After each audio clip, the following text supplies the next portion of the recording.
Welcome into Duval Daily, presented by GenJag.com. I'm Jordan Lugo. Thank you so much for tuning in here on Thursday, August 17th. Jaguars Lions joint practices, day 2.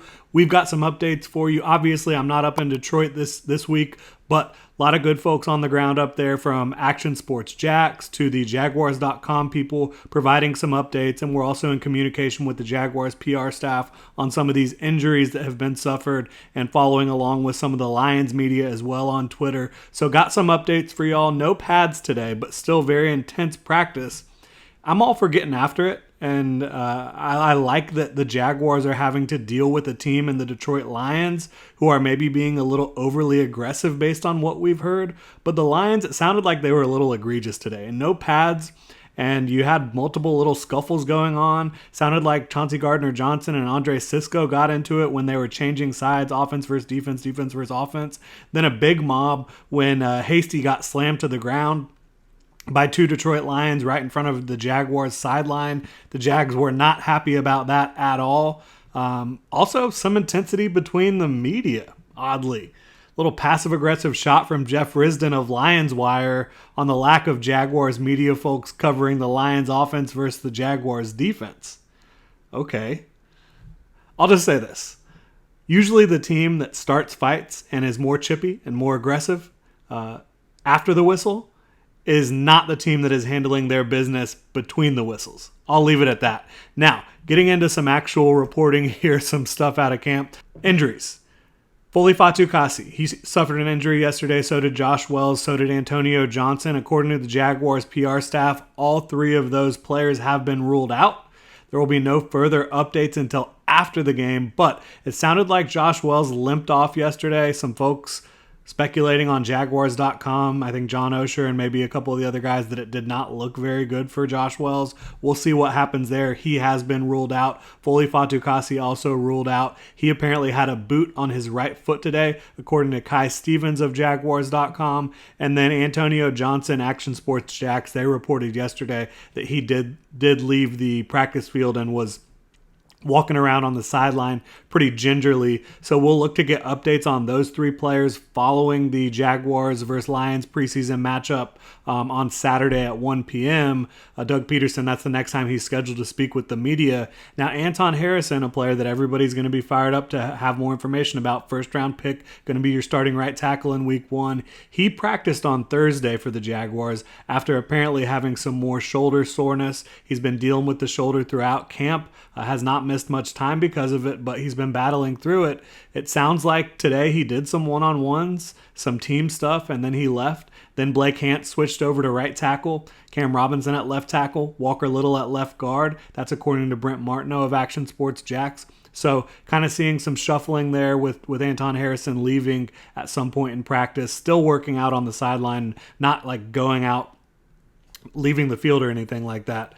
Still out there at the practice, just not fully participating in the team portion of things, it sounds like, for Anton Harrison. For me, it sounds like Anton Harrison has played at a very high level in one-on-ones and team when he's been out there. You saw him perform at a high level in preseason week 1.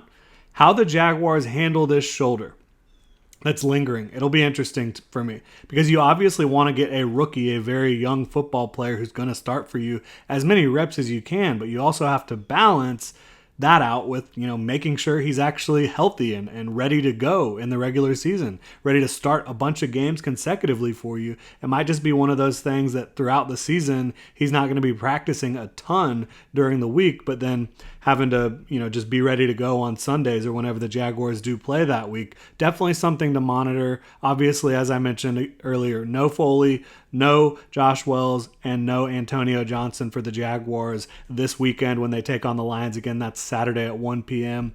For the Lions, no Amon-Ra St. Brown, no Jamison Williams.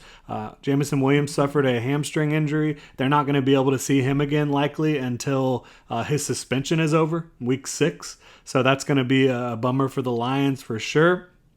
We did hear from Lions head coach Dan Campbell that they will not be playing their starters in preseason week 2 against the Jaguars on Saturday. So no Lions starters against the Jaguars. Maybe some of the rookies being held out as well for the Lions. Still don't know what the Jaguars' plans are regarding playing time. There's a school of thought that maybe the starters don't play at all against the Lions. Maybe less than week 1 because you have had these controlled environments over these last 2 days, getting some good reps with your starters in against their starters with the Detroit Lions with these joint practices. We'll see how it plays out. I would normally think that week 2 would be the week that you would want to play your starters the longest. Kind of your, back when you had 4 preseason games, usually week 3 was the game where you had your starters out there the longest, and then you pretty much rested them week 4, got ready for the regular season. We'll see how the Jaguars play it this week. Obviously, I do think the joint practices could have an impact on that. Getting into what we saw a little bit on the field today, or heard, I should say, from some of the reporters up there. Apparently, Trevor Lawrence and Calvin Ridley had a big day. Did throw an interception into double coverage early, Trevor Lawrence did, to Chauncey Gardner-Johnson, of course, one of the biggest talkers out there, according to Brent Martineau. But then, again, according to Brent Martineau, those two just kind of took off. They had several completions from Trevor Lawrence to Calvin Ridley following that interception.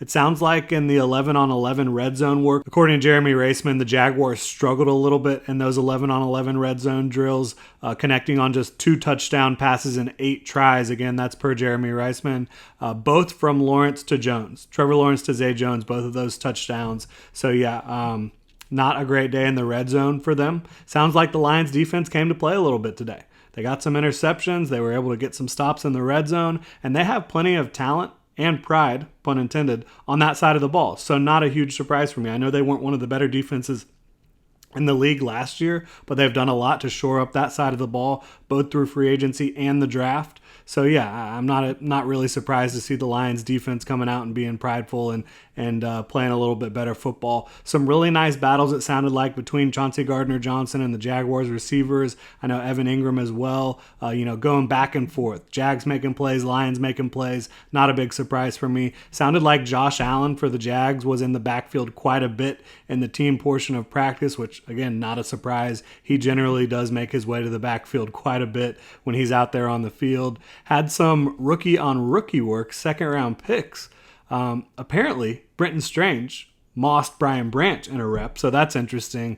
Kind of funny because so many Jaguars fans, including myself, were super high on Brian Branch. I still am super high on Brian Branch. I think he's going to be a great player for the Lions, a guy that can play safety, can play nickel, and he can do both at a high level. It's not like he's handicapped. Kind of a guy who, can do a little bit of this, a little bit of that, but doesn't excel at it. No, Brian Branch is going to excel wherever you have him out there on the field. But tight coverage on Brenton Strange, and Brenton Strange was able to go up and moss him a little bit. And that's not a surprise because Brenton Strange has shown throughout camp that he has incredibly strong hands. He has great focus and great strength, great body control. So not a surprise to see Brenton Strange making plays, but it's just kind of funny because so many Jaguars fans kind of wanted the Jags to trade up for Brian Branch, wanted to take him in the 20s with their first overall selection. Think he's going to be a great player, but a lot of people were critical of the Brenton Strange pick. So to see Brenton Strange go out there and have some success one-on-one against Brian Branch is kind of interesting. And then you also heard from Brent Martineau that McManus was able to drill a 50-yarder in the wind today. So good stuff from Brandon McManus there. Obviously, you want to see him making some long kicks, being able to give the Jaguars another layer to their ability to score on the offensive side of the ball. But that'll do it. Really appreciate y'all tuning in. Let me know what you think in the comment section below. You can also hit me up on Twitter at Jordan DeLugo. Please like, subscribe, hit the notification bell if you enjoy the content here on Duval Daily, presented by GenJag.com. If you want to support the channel further, you can check out GenJag.com/shop, pick up some new Duval gear. Really appreciate y'all. Have a good one.